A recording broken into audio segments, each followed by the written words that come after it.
Quitting junk food is hard. If you've tried to quit in the past and you failed, it's likely not even on you. The real enemies are the greedy corporations and scientists whose entire bloody purpose is to make this ultra-processed food as addictive as possible and to exploit and make a profit from you. Like, honestly, who's more likely to win? Billion-dollar corporation, backed by all of their research teams, or your willpower? Yeah, I know, it's not fair at all. I get ya. But I'm here to say, even with all this, you can quit this addiction. You can beat the mediocre existence. And you can live up to your true potential. I would know. I've already done it. Which means you can too. Now here's 3 non-negotiables for quitting junk food or ultra-processed food. Your identity is that of a loser, of a failure, and you likely see yourself as the type of person that can't. I know in the past, when I've tried to quit any other addiction, multiple other addictions, or trying to break bad habits, in the past I've told myself, I can't, I'm not capable, or I failed one time and then I just tell myself, oh, I've already failed, may as well go do 10 other bad habits. Because I've already failed, I'm a failure. What's making it 10 times worse gonna do? Thinking like this is the problem. So when you have the habits, the repeated failures of the actual addiction themselves, like the actions telling you in your own head, oh, I failed, I'm a failure. And now add on to that, you have your self-talk saying, oh, I'm a failure. So now you have two like forces against you. You have the actual habit itself, the action, you failing, and now you are telling yourself you're a failure in your own head. So you're failing twice, and I want you to think of it like this. Think of, we have a graph from 0 to 1,000.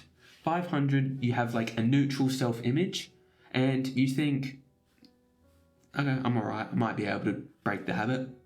0 is you think you're a fucking god, that you have full belief in yourself, and 1,000 being I can't do anything, I'm useless, and like the worst possible self-esteem. Each time you tell yourself you're a failure, think of yourself as adding a +1 to this bar. So 500, you fail, you tell yourself you're a failure, 501. Next day happens again, 502. Again, 503. And then now you've gotten to the point where you're like 700, 800, 900. And now you really believe deep down that you're a failure and that you just can't. Now, look how much work you have to undo. You have hundreds of numbers to go down before you can start to actually have that self-belief. Which is why I recommend really working on slowly going down. Just small wins is all you need. You need like a win a day. Just a small win to break that habit. To go from 700 to 699. That's all you need to do. Start going in the other direction. And then given enough time, you will be able to break the habit. Like now, I want you to imagine 2 people trying to quit junk food. One person tells himself, I can't, I'm a failure. All of those negative talks I was just telling you about. The other person has full belief in himself. Who do you think is going to be more likely to quit the addiction? It's an extreme example, but I hope you now understand the severity of just telling yourself that you can. Fucking simple, but just start doing it. Consciously say to yourself, I can. The second point is you have a life you don't like. So use processed food and junk food as a coping mechanism. I know the times in my life where I've felt the worst is one, when I was addicted to both junk food and scrolling on social media. Absolutely awful fucking habits, by the way. And when I wasn't doing anything. I was just sitting at home playing video games and watching TV shows all day. Motherfucker, of course I'm going to feel depressed, and then I'm going to need to cope by using these other bad habits. And then the bad habits just feed in on having a shit life, because now that you feel like shit, you don't want to do anything. I know I felt depressed because my life was shit. So if you fix the underlying core disease, if you go to the doctors, you don't want them to treat your symptoms over and over, and your actual disease is left untreated, because it's just going to the symptoms are going to keep coming up. You wouldn't treat the symptoms, you treat the actual disease. The shit life is often the disease that you need to treat. Again, slowly start doing stuff that actually aligns with you, that sounds like fun. If you want to go start martial arts, sounds like fun to you, go join a club, go once a week, go twice a week. Start building that evidence to yourself that you're the type of person that can, and start living the life you actually like. If you don't want to do martial arts, don't do martial arts. Go join a sports club. Go start a new hobby. Go read a book. Anything. Go to some community event. Go volunteer. Go do something. It's so much better for you than just sitting at home all day. Trust me, it fucking is. You do not want to spend all of your time at home doing fuck all. It's not a good use of your time at all.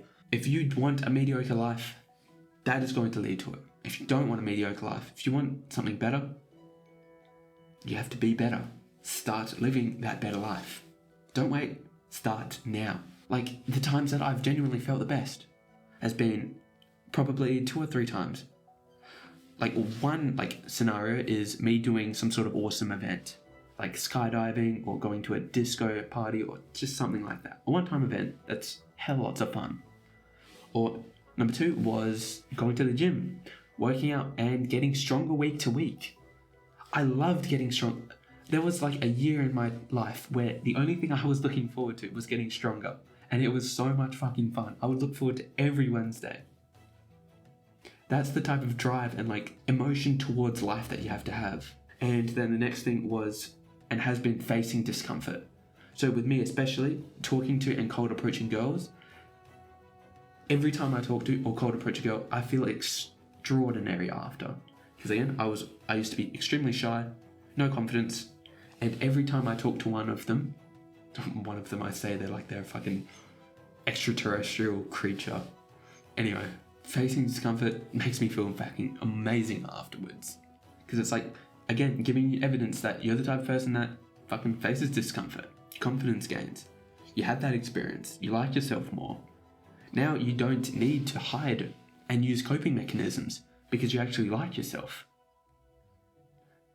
You actually like your life. That's the type of shit that you need to be doing.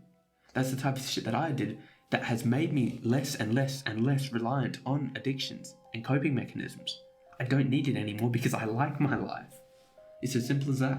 And then the last point is understanding the actually researching the effects on your body and understanding like the effects of you not doing anything. You understand likely, well, I know I did. I understood that, okay, ultra-processed food, bad for me. It's likely making me a bit more unhealthy, likely gain some weight, some surface level stuff like that. But if you actually delve deeper into the research, literally Google some of the shit that you're actually eating, and you'll just be like, you'll be mind blown. You'll be like, oh fuck, that's a carcinogen. I'm literally getting cancer by eating this. Oh fuck.